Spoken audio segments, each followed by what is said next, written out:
सबैजनालाई स्वागत छ। मलाई चाहिँ उहाँको भिडियो एकदम मनपर्छ, त्यो भएर रियाक्सन गर्दैछु। दुवैजना बसेर हेरौँ न त कस्तो छ त भिडियो चाहिँ। होइन हजुरले केही गर्नु भएको छैन। हजुरले चाहिँ के भन्नुभएको थियो अघि?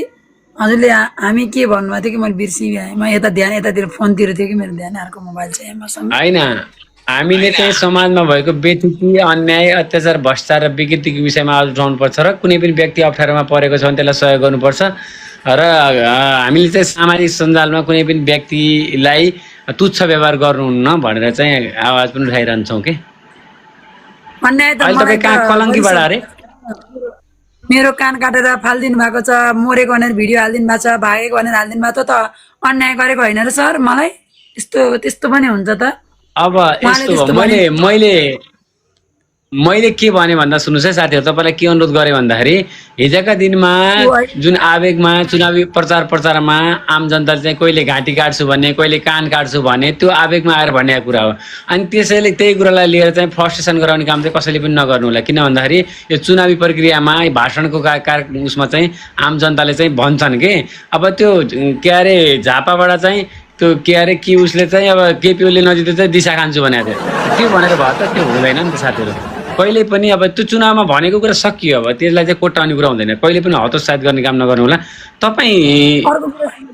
अर्को कुरा सुन्नु न, म तरकारी लिन सानो पसल त तरकारी लिन जाँदा तरकारी बजारका सबै मान्छे लगायत बाहिरका मान्छेहरू आएर 1000-1500 जनाले एउटा महिलालाई घेरा हालेर, मेरो अर्को साथी सपोर्ट पनि कोही थिएन त्यहाँ। त्यस्तो गर्न पाइन्छ? हुटिङ लाउने, सिटी बजाउने, घन्टी भन्ने, जय घन्टी भन्ने, ल कान काट भन्ने, त्यस्तो गर्न मिल्छ सर? म त त्यत्रो भिडलाई एक्लै पन्चाएर म गाडी लिएर तरकारी लिएर कुनै तरकारी त्यहीँ राखेर अब हतपत हालेर हिँड्दाखेरि अलिकति त्यहाँ त्यो भिडभाडलाई पनि म मेरो तरकारी 2-3टा पोका त तरकारी पनि छोडिएको छ सर। त्यस्तो गर्न पाइन्छ? त्यो तिनीहरूको अधिकार हो। त्यसो भने स्वतन्त्र पार्टी हो नि त तिनीहरूका मन्त्रीहरू। यस्तो गर्नु अब तपाईँले के गर्नु भन्दाखेरि तपाईँ कति पनि नडगमगाउनु, ठिक छ?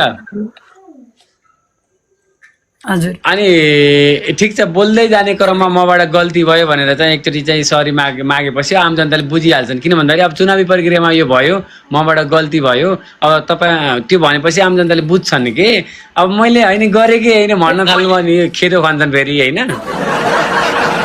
किन भन्दाखेरि अब बोल्दै जाँदाखेरि कहिले के भन्छन्, कहिले के भन्छ, फेरि तपाईँले फेरि कानै काट्छु भन्ने हो त नि। त्यस्तो भन्ने होइन नि। फेरि कट्टोर एमाले हुँ भन्दैमा कानै काट्नु त भएन भयो।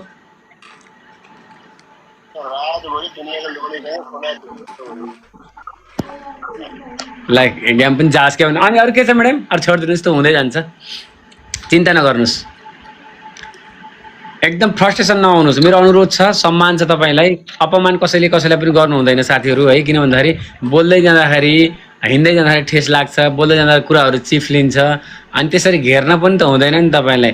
घेरेर फेरि फुत्त गाडीमा नचढे नि त हुन्थ्यो नि तपाईँ। होइन, 1 घन्टा जति बसे, अब म 1 घन्टा जति त्यहाँ बसेको। म 8 बजे आउनु पर्ने मान्छे होइन, 7 बजे आउँथेँ अरू दिन पसल खोल्नलाई सामान लिएर। त्यो दिन म हिजो 8:30 बजे आएको छु। तपाईँको पसल छ म्याडम? सानो पसल छ मेरो।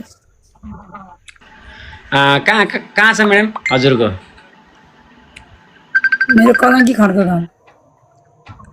ओके, कलङ्की खड्का गाउँबाट हुनुहुँदैछ। धेरै धेरै खुसी लाग्यो। तर तपाईँले चाहिँ आम जनताको सामु चाहिँ ठिक छ, म बोल्दै जाने क्रममा चाहिँ मेरो मुखबाट चाहिँ त्यो फुस्केको सरी, अब चाहिँ मैले त्यो भन्दिनँ भनिदिएपछि आम जनता खुसी हुन्छन् कि। त्यो घमण्ड गर्छु सर, मैले सरी भन्दिनँ। कसैलाई पिट्न भनेको होइन। मान्छे रोडमा मान्छे मर्दा अस्ति 23-24 गतेको आन्दोलनमा कोही बच्चा उठाउन गए, कसैको घरमा आमाहरूको काखरी तिँदा कोही बोल्न गयो किन मरे बच्चा, के भयो, कसले मारे भनेर अहिलेसम्म कति तलास बस्छ? मैले भन्दिनँ। मैले मेरो बालेनजीले त्यहाँ झापामा जित्नु भयो भने मैले मेरो कान काट्छु भने म बालेनजीको अगाडि काटौँला कि या नकाटौँला? तर मैले माफी त मरि गए माग्दिनँ। कसैको हजुरको कान काट्नु भने चाहिँ फल्नुको कान काट्नु। सुन्नुहोस् रेणुका म्याडम, मैले भन्दै यो कुरा घमण्डै गर्छु म। सुन्नु के, तपाईँले तपाईँले कान काट्नै पर्दैन, मेरो अनुरोध छ। आफूले गरेको गल्तीलाई चाहिँ स्वीकार्न पर्छ क्या म्याडम। किन भन्दाखेरि अब जनताले चाहिँ भने भन्दैमा कान त्यस्तोमा त्यो गल्ती हुँदै हुन्न। नेताहरूले कति पुल बनाइदिन्छु भने कति विकास गर्छु भन्छन्, कति बालनले कति थोक गर्नु, यही काठमाडौँमा कस्तो गर्छु भन्नु थियो, यहाँ कार्यकालै छोडेर जानुभयो झापामा लड्न, केपी बाले कति भन्नु, शेरबहादुरले कति भन्नु, सबैको कुरा त हुँदैन नि त हजुर। यस्तो हुन्छ नि त म्याडम, पुल बनाउनु, घर बनाउनु र मेरो कानै काट्छु भन्नुमा धेरै फरक छ क्या म्याडम। किन भन्दा तपाईँले त्यत्रो मिडियाका सामु चाहिँ मैले कानै काट्छु भन्नुभयो नि त, त्यो ठिक छ, बोल्दै जाँदाखेरि चाहिँ त्यस्तो भयो अनि स्वीकार्नु त पर्यो भयो। कान कटेर पातमा राख्नु भएको छ, उहाँलाई के गर्ने नि, म मरेको भने श्रद्धाञ्जली लेख्नु भएको छ, अनि बालीमा अँगाल मारेर फोटो खिचेको गराइदिनु भएको छ, त्यो को जिम्मेवारी हुन्छ नि? नराम्रो कमेन्ट लेख्ने कस्तो साथीहरूलाई मैले के अनुरोध गर्छु भन्दाखेरि, ठिक छ तपाईँले चाहिँ एक्सक्युज गर्नुभयो भने साथीहरूले त्यो गर्नु हुँदैन, तपाईँले मैले गर्दै गर्दिनँ भने घमण्ड नगर्नु कि, किन भन्दा गल्ती मबाट नि हुनसक्छ। धेरै मैले गरेको कान काट्छु भनेको भिडियो मात्रैमा अलिकति नराम्रो, अलिअलि नराम्रो कमेन्ट लेखे भए ठिकै थियो। म मरेको गराउने, कान काटेको गराउने, हस्पिटल गएको गराउने, म्याडम यस्तो भयो के म्याडम, अनि उहाँले 1000 गल्ती गर्नुभएको छ।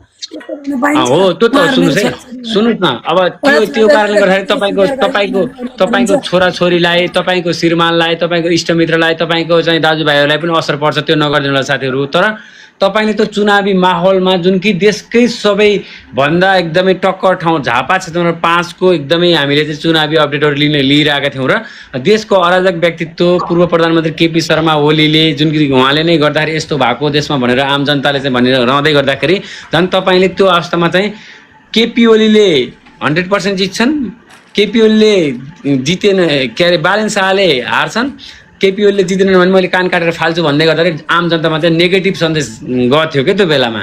त्यही भएर त्यो बेलामा अलिकति भन्न नहुने कुरा तपाईँले भन्नुभयो, त्यस कारणले मबाट चाहिँ फुस्क्यो, म एमाले समर्थक हुँ ठिक छ, तर त्यो बेला मैले त्यो शब्द चाहिँ भन्नु हुन्थेन भन्ने चाहिँ तपाईँले भन्नु पऱ्यो कि, अरू केही पनि होइन।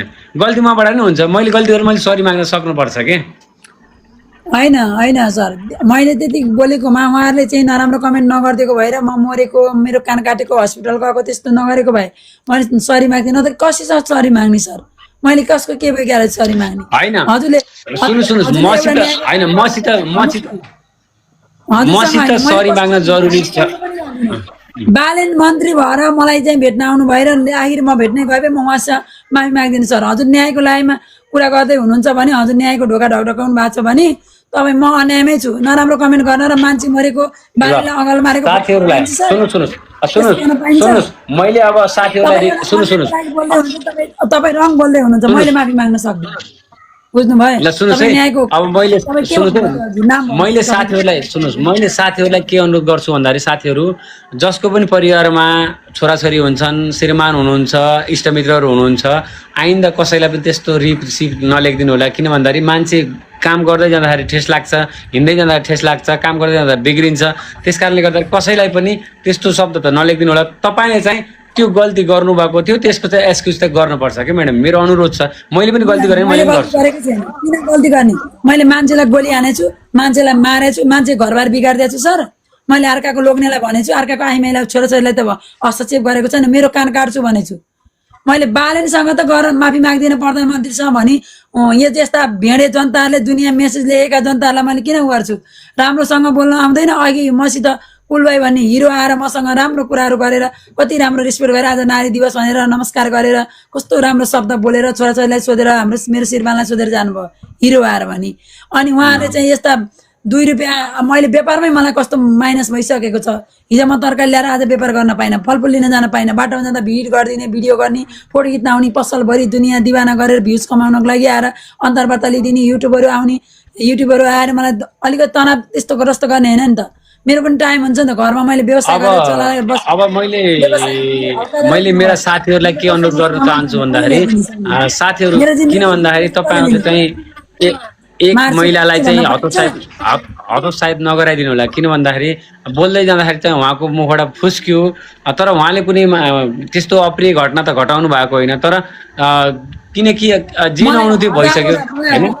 नेगेटिभ कुराहरू लेख्नु भएको छ र 1000वटा पोस्ट गर्नु भएको छ नेगेटिभ कुराहरू लेखेर। बालेनलाई मैले अँगाल मारेर उ गरेको, मैले त भोलि प्रधानमन्त्री भएपछि बालेनलाई गएर कुरा गर्छु। मैले बालेनले मसँग माफी माग्नुपर्छ। उहाँका कार्यकर्ताहरूले मलाई, उहाँ कालीमाटीमा 1000 जनाले मलाई घेरा हाल्नुभयो, उहाँले मसित माफी माग्ने हो। अब नत्र मैले न्युज हालिदिन्छु पत्रकार यस्तो छ कि रेणुका म्याडम कार्यकर्ता कसैका पनि हैनन् के कार्यकर्ता कसैका पनि म पनि कुनै पार्टीमा आबद्ध छु के राष्ट्रपाले घेरा हाल्न पाइन्छ म हिजो पुलिस केस गर्दैछु त्यहाँ पुलिस केस ल्याएर पुलिसलाई बोलाएर भिडियो हटाएर हिँडेको म अरू कुरा होइन मलाई किनभने म त्यहाँ बसिरहन उचित थिएन किनभने मेरो घर छ यहाँ म घरमा पसलमा सम्हाल्न आउनुपर्छ मेरो छोरछोरी बच्चनमा सुतिरहनु भएको थियो म 8:30 बजे आएर बच्चालाई फोन गरेर उठेर पसलमा जानुभएको छ चापी लिएर अनि त्यस्तोसम्म गर्ने मलाई 7 बजे आउने मान्छे 8:30 बजे आएको छु त्यस्तो घेराबन्दीमा गर्न मान्छे त्यहाँ हार्ट एट्याक भएर मर्या क्या म त एकदम स्ट्रङ महिला होइन म त्यहाँ बोल्न यस्तो हुन्छ कि म्याडम हो हुन्थ्यो अरे ढल्थ्यो अरे मर्थ्यो अरे हार्ट एट्याक आउँथ्यो अरे त्यति बेला को जिम्मेवारी हुन्थ्यो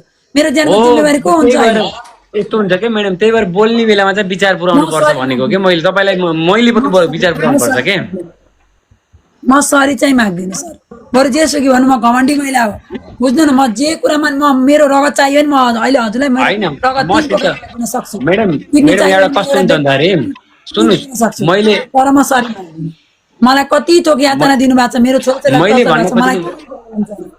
तर मेरो छोराछोरीलाई टर्चर हुन भएन एकजना महिलाले मसित बोलेको भिडियो गर्नुभयो अनि उहाँले कति नराम्रो संस्कार दिनुभएको छोराछोरीलाई मसित नबोलेको कुरा पनि हो बोलेको भनेर भिडियो गर्नुभयो भन्दाखेरि उहाँले चाहिँ मलाई हिजो लाइभमा आएर थर्काउनु भयो त्यस्तो गर्न पाइन्छ होइन कसैले कसैलाई थर्काउन हुँदैन साथी हो है कसैले कसैलाई नथर्काउनु होला किन भन्दाखेरि हामी आम नेपाली हो त्यसकारणले गर्दाखेरि अब यस्तो हुन्छ के अब तर यस्तो हुन्छ कि मेरो अनुरोध छ है तपाईँले त गर्नु या नगर्नु मलाई उस छैन तर हामी नेपाली हो तर गल्ती बोल्दै जाँदाखेरि हुन्छ गल्तीको चाहिँ एक्सक्युज चाहिँ मैले पनि गर्नुपर्छ कि किन भन्दाखेरि गर्दै